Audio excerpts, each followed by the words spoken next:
좋은 아침입니다. 아침에 하나 뉴스 종합 비타민 아침의 매일 경제 김은미입니다. 오늘의 일면 같이 들어가 보실까요? 매일 경제입니다. 사우디 밀던 1 부산 엑스포 지지로 선회. 네. 지금 부산 엑스포 이제 곧 개최지 발표가 정말 만 24시간 정도밖에 남지 않은 것 같습니다. 우리 시각으로 29일 0시 30분쯤 아마 발표가 나올 것 같다라고 지금 얘기가 나오고 있는데 정말 코앞이죠. 근데 이 상황에서 일본이 원래 사우디를 밀었었는데 부산 우리나라 지지로 선회했다라는 소식입니다. 요즘 부제를 좀 볼까요? 일본 언론 관계 개선 노력의 효과인 것 같다라는 평가가 나오고 있습니다. 지금 윤 대통령은 귀국을 했지만 현지에서 한 총리가 계속해서 지금 파리에서 열심히 마지막 총력전을 펼치고 있죠. 좋은 결과를 좀 기대해 보겠습니다. 다음 기사 볼까요? 네, 동아일보입니다. 인사파동 국정원장 1차장, 2차장 동시 경질입니다. 네, 국정원.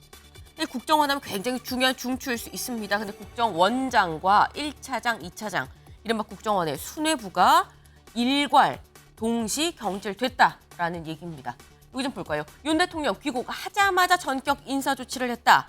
윤 대통령 26일 오전에 귀국을 했습니다. 그리고 26일 오후에 당일 오후에 전격적으로 국정원장 1차장, 2차장까지 동시에 다 일괄 경질을 했다라는 건데요. 이유 6월 인사파동 이후에도 파벌 싸움이 더 악화됐기 때문이다라는 겁니다. 국정원 내부의 인사, 사실 국정원 내부의 소식은 굉장히 기밀이죠. 근데 이 국정원의 인사 내용이 외부까지 터져 나왔습니다. 사실 이 굉장히 이례적이었는데 그럼에도 불구하고 한 번 더 기회를 줬는데 그럼에도 불구하고 계속해서 파벌 싸움이 악화됐다라는 겁니다. 후임 원장 지명 않고 1차장 대행체제로 좀 가겠다라고 합니다. 네, 지금은 수습이 좀 중요한 시기가 아닌가 싶네요. 다음 기사 보겠습니다. 서울신문입니다. 세 가지 없는 혁신이 이대론 또 잔혹사 세 가지 뭐가 없느냐. 지도부 호응이 없고 당 전권 위임이 없고 총선 위기감이 없다라는 겁니다. 이 세 가지가 없는 혁신이 이대로 있으면 또 잔혹사 되는 거 아니냐라는 얘기가 나오는데 이 얘기 잠시 뒤에 대담으로도 좀 짚어보겠습니다. 다음 기사 볼까요? 한국일보입니다. 행정망 먹통은 하드웨어 탓 8일 만에 반쪽짜리 결론. 네, 지금 사흘 동안 이 정부 행정망이 온통 마비가 됐었습니다. 근데 관련해서 왜 그런 것이냐 결과 발표가 있었습니다. 알고 보니까 행정망 먹통 이유가 하드웨어 탓이었다. 처음에 나왔던 얘기가 소프트웨어를 업그레이드 하다 보니까 중간에 좀 오류가 생겼다라는 얘기가 초반에 있었죠. 근데 보니까 소프트웨어가 아니라 하드웨어 탓이었다라는 겁니다. 이 하드웨어 탓인지를 8일 만에 나온 결론인데 반쪽짜리 결론이다라는 얘기인 거죠. 왜? 하드웨어가 어디가 잘못됐길래 다음 기사 이어서 보겠습니다. 네, 행정망 먹통 장비 불량 이유는 모름. 네, 그러니까 하드웨어가 문제다라고 얘기를 했죠. 하드웨어 그중에서 뭐냐? 장비가 불량이었다라는 겁니다. 그럼 장비가 왜 불량이었느냐 물어봤습니다. 이유는 알 수가 없다라는 얘기가 돌아왔습니다. 여기 밑줄을 좀 보겠습니다. 행정망을 관리하는 국가정보자원관리원의 이재용 원장은 지금 라우터 장비가 2016년에 도입돼서 노후한 게 아니다. 네, 오래된 것도 아닙니다. 매일 시스템을 점검하지만 장비의 고장은 발생 전에 예측하기 어렵다. 네. 장비가 노후화됐으면 노후화된 장비 바꾸면 됩니다. 매일 관리 안 한 게 문제면 매일 관리하면 되죠. 그런데 문제는 이겁니다. 이런 장비 고장은 발생 전에 예측하기가 어렵다. 또 발생할 수 있다는 얘기인 거죠. 네. 지금 이 뭐가 문제인지 일단 장비 불량이다라고 발표는 하긴 했습니다만 또 발생해도 이상하지 않은 상황이다라는 얘기가 나올 수밖에 없어 보입니다. 다음 기사 보겠습니다. 조선일보입니다. 이틴 전쟁, 우크라 덮친 두 번째 겨울입니다. 네, 사진 같이 볼까요? 우크라이나의 지금 모습입니다. 우크라이나의 한 유치원, 네, 유치원인데 지금 여기도 지금 이 폭격을 받아서 다 무너져 내렸죠. 이 중에서 그나마 건질 만한 물건 몇 개를 선생님이 건져서 나오고 있는 그런 모습입니다. 우크라이나 벌써 러시아가 우크라이나를 침공한 지 벌써 두 번째 겨울을 맞고 있습니다. 있지만 여러모로 지금 뭐 이스라엘 하마스 전쟁으로 또 국제사회 관심이 또 다 글로 좀 쏠려 있는 가운데 여러모로 우크라이나는 상당히 춥고 외로운 두 번째 겨울을 맞았다라는 기사입니다. 네. 다음 사진 기사 볼까요? 네. 이게 뭐지 싶으실 것 같습니다. 일단 길쭉한 게 뱀입니다. 네. 물속에 있는 것 같죠? 바다뱀입니다. 근데 이 바다뱀 우리나라에서 볼 수 있는 뱀이 아니라고 합니다. 열대 지역에서 사는 이 바다뱀인데 심지어 문제가 맹독성이라는 거죠. 일반적인 웬만한 이 독성이 있는 이 물질보다도 20배가량이나 굉장히 이 독이 센데 이걸 우리나라에 없는데 다도해까지 북상을 했다고 하네요. 네. 지금 저희가 입으로만 기후변화를 얘기하는 그런 동안 지금 아열대 기후에 있는 이런 바다뱀, 이 동식물들도 다 이제 위로 넘어왔고요. 그리고 제가 전해드렸었죠.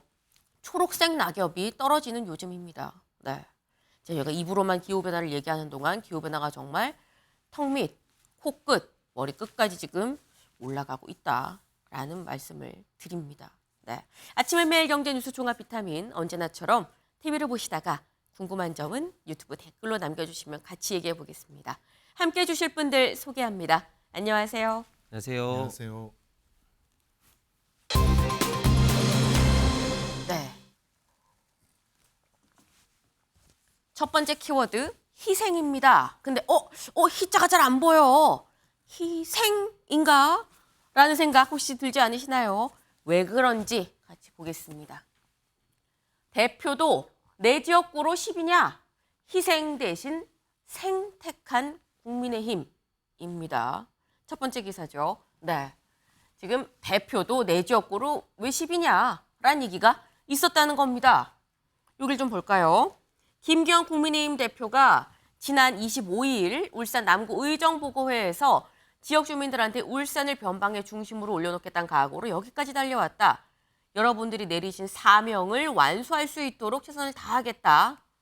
그리고 그 뒷얘기를 좀 봐야 될 것 같습니다. 내 지역구가 울산이고 내 고향도 울산이다. 내가 내 지역구에 가는데 왜 그거 가지고 10이냐? 라고도 했다라는 겁니다. 사실 이건 지금 의정보고회에 내려가서 울산 시민들 앞에서, 주민들 앞에서 한 얘기죠.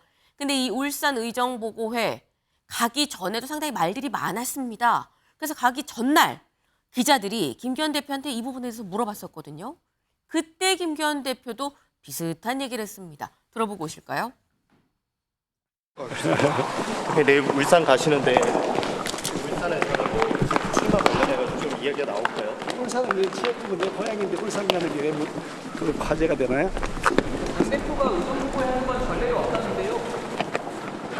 그것도 태어나서 처음 된 얘기네. 네. 내가 내 지역구 내 고향 가는데 왜 문제가 되느냐라고 얘기를 했습니다. 김승원 의원님. 사실 김기현 대표 말이 맞아요. 울산이 본인 지역구입니다. 그리고 본인 고향이기도 해요. 근데 거기 가는 게 뭐가 문제야? 라고 지금 김기현 대표는 또 얘기를 하는 거거든요. 지금 국회는 그 예산 심사와 또 마지막 필요한 민생 입법으로 굉장히 바쁜 시기입니다. 그런데 당대표가 지역에서 의정보고회를 한다? 너무나도 한가한 행동을 보이고 계신 거 아닌가라는 생각이 듭니다. 지금 이제 정기국회가 얼마 안 남았는데요. 네. 마지막까지 필요한 뭐 교권 수호법이라든가 그런 민생 입법들이 있고 지금 지난번 법사위에서 134건의 법안이 이제 심사될 예정이었는데 네. 그것이 이제 지금 일방적으로 취소된 상태이고요. 또 예산 심의에 관해서도 우리 지금 연구자들이 지금 아우성 치는 R&D 예산 삭감이라든가 이것도 지금 야당과 함께 조율을 해야 되는데 대통령실과도 조율을 해야 되고 그런데 지역구에서 의정보고회를 3회나 연다? 이것은 제가 볼 때는 있을 수 없는 일이라고 생각이 되고 네. 김기현 대표가 좀 많이 급했나 봅니다. 그래서 지금 이제 장제원 의원 그다음에 뭐 주호영 의원에 이어서 혁신에 대한 전면적인 거부로 이렇게 해석이 될 수 있겠습니다. 네. 홍석준 의원. 네. 지금 국회가 굉장히 바쁜데 이런 와중에 본인 지역구에 가서 세 차례에 걸쳐서 의정보고회를 하는 건 개혁에 대한 반발 아니겠느냐라는 말씀을 하셨거든요. 어떻게 보십니까? 예, 저는 뭐 그렇게 생각하지 않은 게 사실 국회가 굉장히 바쁘죠. 특히 최근에 이제 민주당이 뭐 6개, 7개 상임위에서 이제 여야 합의 없이 일방적인 어떤 정의 감액치를 하면서 막 그 예결을 넘겨서 지금 국회가 거의 뭐 폭발 직전 어떤 상황이기 때문에 사실 김기현 의원이 당 대표로서 사실 거의 지역구에 내려가지 그동안 못했던 걸로 알고 있습니다. 그런데 의정보고회라는 것은 뭐 단순한 어떤 방문이 아니라 그동안의 어떤 국회의원에서 활동 상황을 주민에게 보고했던 뭐 그전의 약속이기 때문에 어쩔 수 없이 네. 다른 지역 일정은 뭐 하나도 가지 않고 챙기지 않더라도 뭐 의정 보고회만큼은 이제 가는 것으로 보고, 그리고 제가 이 시간 때도 말했지만 혁신위의 제안을 그 희생이라는 그런 컨셉을 어떻게 지금 당 지도부와 중진들이 받아들이느냐, 네. 이런 어떤 문제는 아직까지는 좀 시간을 좀 갖고 좀 고민을 해보는 그런 어떤 상황인 것이고, 김기현 대표도 뭐 급하게 먹으면 체한다고 그런 어떤 표현을 이제 쓰셨고 하는 그런 어떤 상황이기 때문에 네. 혁신위의 제안에 대한 어떤 전면 뭐 거부다 이렇게 뭐 해석하는 것은 상당히 좀 무리가 있을 것 같습니다. 네. 뭐 혁신위의 어떤 제안에 대한 전면 거부라고 해석하기 좀 그렇다. 의정보고회는 뭐 다른 건 아니어도 본인도 지역구 의원인데 의정보고회는 챙겨야 되는 거 아니냐라고 또 말씀을 하셨어요. 근데 이제 이 의정보고회에서 김기현 대표가 한 발언이 지금 이 얘기가 나오고 있는데, 이 얘기도 같이 하면 저희 지금 그 말 CG 그래프로 만든 것 좀 같이 볼까요? 네. 큰 체육관에서 할까 했다가 세과시 했다고 할까봐 난 그것도 안 했다라고 얘기를 했습니다. 김광삼 변호사님. 그러니까 내가 만약에 나 큰 체육관, 원래 의정보고회 나 큰 체육관에서 하는데 여기서 또 하면은 또 여기서 지금 세과시라는 얘기는 장제원 의원 사례를 좀 얘기를 한 것 같아요. 버스 92대 동원해서 4천 명 동원한 그런 얘기 나올까봐 난 일부러 그것도 안 하지 않았느냐라고 얘기했습니다. 어떻게 보십니까? 근데 뭐 국회의원이 의정보고하는 건 별 문제가 없죠. 이제 설사 본인이 불출마 선언한다 하더라도 자기가 이제까지 했던 의정 활동에 대해서는 네. 주민들에게 이제 보고하는 거 아닙니까? 그래서 뭐 그건 별 문제가 없어요. 그런데 지금 문제가 되고 있는 것이 지금 혁신에서 계속 권고하고 있잖아요. 근데 뭐 일부는 받아들였지만 특히 불출마 선언할지 뭐 중진의 험지 출마할지 이런 부분은 전혀 네. 지금 뭔가 이루어진 게 아무도 없잖아요. 그래서 아마 본인 입장에서 보면 뭐 억울한 측면 분명히 있을 겁니다. 왜냐하면 혁신을 하자고 해서 본인이 혁신위원장을 임명을 했는데 네. 오히려 그 칼날이 자기한테 돌아오는 거거든요. 그래서 사실 이제 혁신이라는 게 굉장히 어려워요. 왜냐하면 기득권층이 내려놔야 하는데 어떻게 보면 당의 내에서도 기득권층이 가장 힘 있는 거 아닙니까? 그걸 그만두게 하려니까 얼마나 어렵겠어요. 그런데 네. 아직 김기현 대표가 과연 계속 이대로 갈 것인지 아니면 중간에 아무튼 불출마 선언을 이제 전격적으로 할 것인지 네. 저는 이제 후자가 될 것이라고 생각하는데 사실은 이제 혁신위에 좀 많이 동력이 상실됐고요. 좀 타이밍을 많이 좀 잃고 있다는 생각이 듭니다. 실질적으로 혁신위에서 이렇게 열심히 활동을 해왔는데 네. 가장 중심에 서 있는 게 김기현 대표거든요. 근데 김기현 대표마저 나는 마이웨이 하겠다 이렇게 되면 혁신위가 이제까지 해온 것들이 다 물거품이 돼버려요. 그래서 우리가 선당우사 이 얘기를 하는데 혁신을 하되 나를 빼놓고 하라는 게 기득권이기 때문에 김기현 대표가 물론 나중에 불출마 선언을 늦게 한다고 한다면 사실 타이밍을 제가 볼 때 잃었다고 봐요. 그래서 지금 자체는 본인이 좀 굉장히 네. 좌고우면하는 관계다. 그러니까 끝까지 마이웨이 하려고 하면 새과시를 했겠죠. 네. 그러시면 지금 그럴 수는 없는 상황이거든요.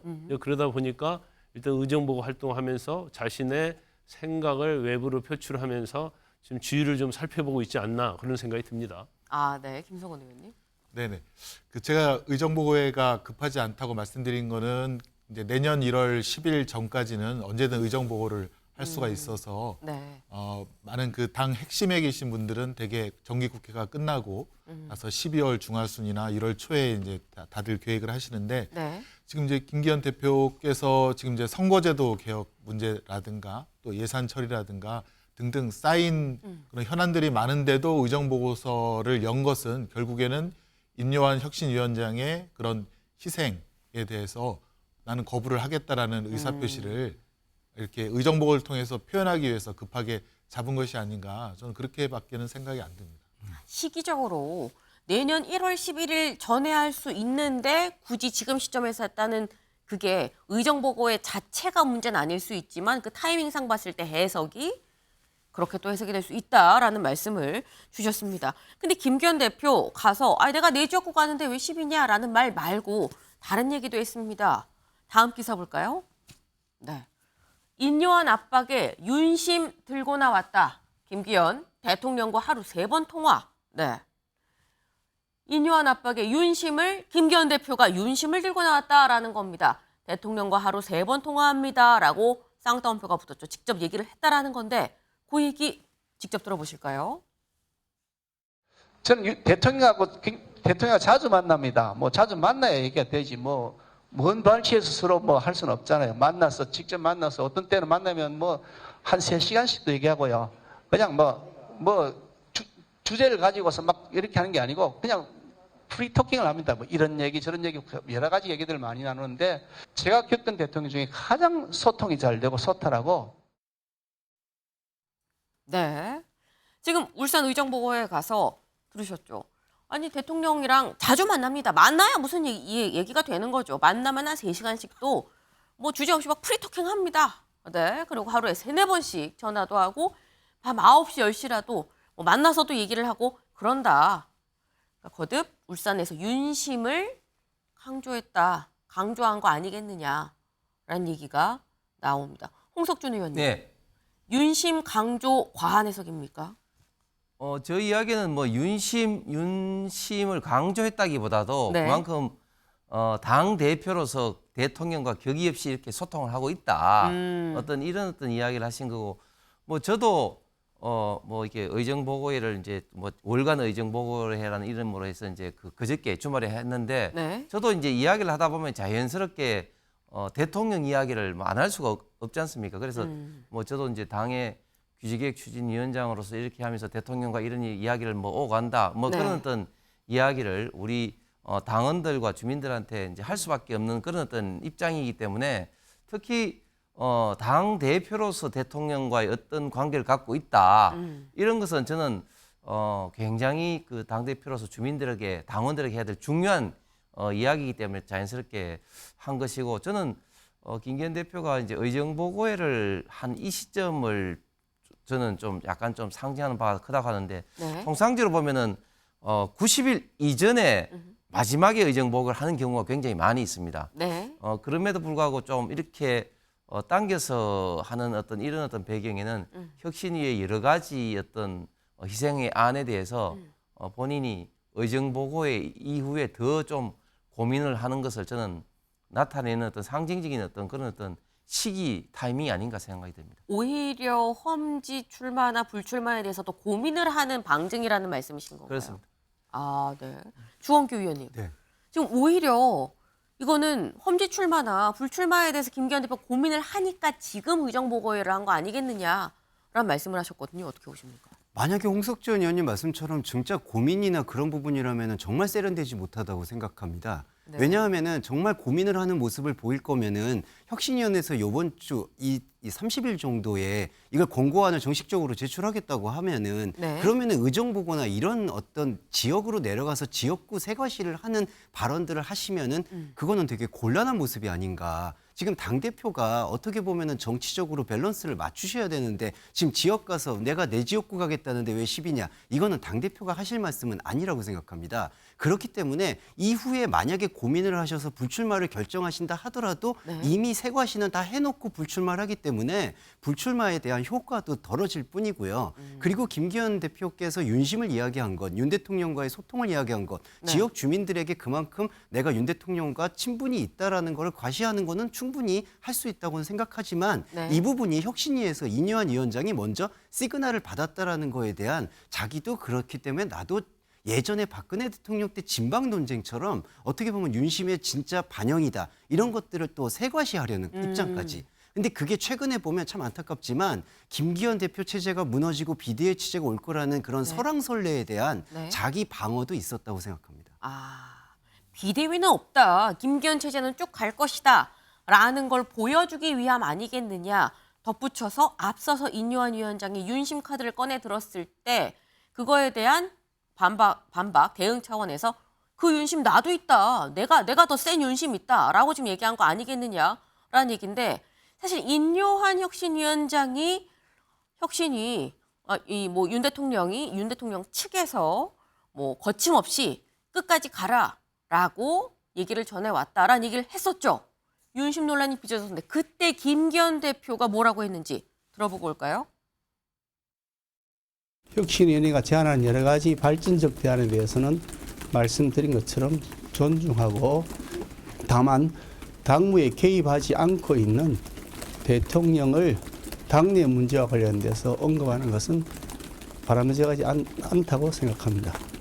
당대표의 처신은 당대표가 알아서 결단할 것입니다. 네.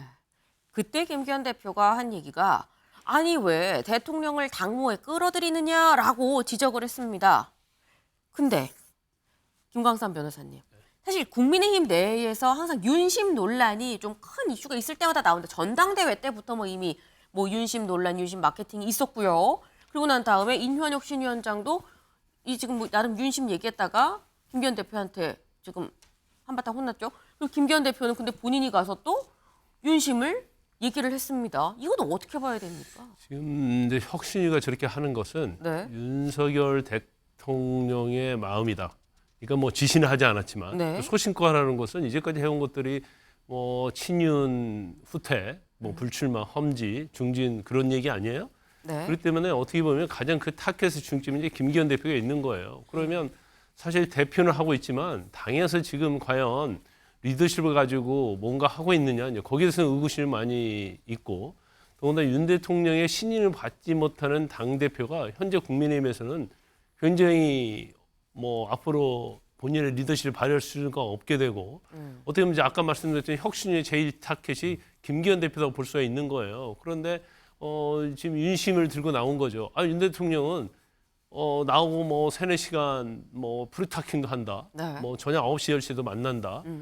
그런 식으로 얘기를 하면서 윤심은 나에게 있다는 거 아니에요. 근데 이건 굉장히 이런 설사, 제가 볼 때는 거짓말은 아니라고 봐요. 네. 그렇지만 이제까지 김기현 대표를 윤 대통령이 만나면서 공개적으로 만난 적이 제가 볼 때는 없는 것 같아요. 개인적으로. 그러면 개인적으로 공개적으로 만남을 왜 안 하고 이렇게 비공개적으로 만나서 얘기를 했을까? 그분도 사실은 윤심 자체가 과연 김기현 대표에게 있느냐 이제 그런 부분도 약간 의구심을 제기할 수 있고 그다음에 윤심 경쟁을 하는 것은요 혁신위가 됐건 현 국민의힘이 됐건 바람직하지 않아요. 그러면 앞으로 혁신위의 방향도 그렇고 그다음에 최고위에서 뭘 결정할 때도 그럼 윤심에 따라서 결정하는 것이냐 그런 의구심을 가질 수밖에 없기 때문에 네. 대통령이 당무에 개입하는 것이 되고 그러면 결과적으로 어떤 결과가 혁신에 의해서 결과가 나온다 할지라도 네. 국민들 입장에서 보면 저 윤심의 결과 아니야? 이런 생각하겠죠. 그래서 김기현 대표는 이제 본인이 앞으로 어떻게 본인의 입장을 정리할지는 모르겠지만 네. 저거 자체가 의정보고에서 다른 사람 같으면 충분히 할 수 있는 이야기지만 현 어떠한 국민의힘과 혁신의 시점, 내년 총선 이런 걸 종합적으로 고려하면 윤심 얘기한 것은 제가 볼 때는 좀 부적절하다 이렇게 봅니다. 네. 지금 말씀이 혁신위도 그렇지만 김기현 대표도 그렇고 양쪽 다 기본적으로 당내에서 윤심 얘기가 자꾸 나오는 것 자체가 바람직하지 않다라고 말씀을 하셨습니다. 근데 일단 지금까지 상황을 봤을 때 김기현 대표 어쨌거나 비대위는 없다라는 시그널은 좀 분명하게 내고 싶은 것으로 일단 보이는 상황인데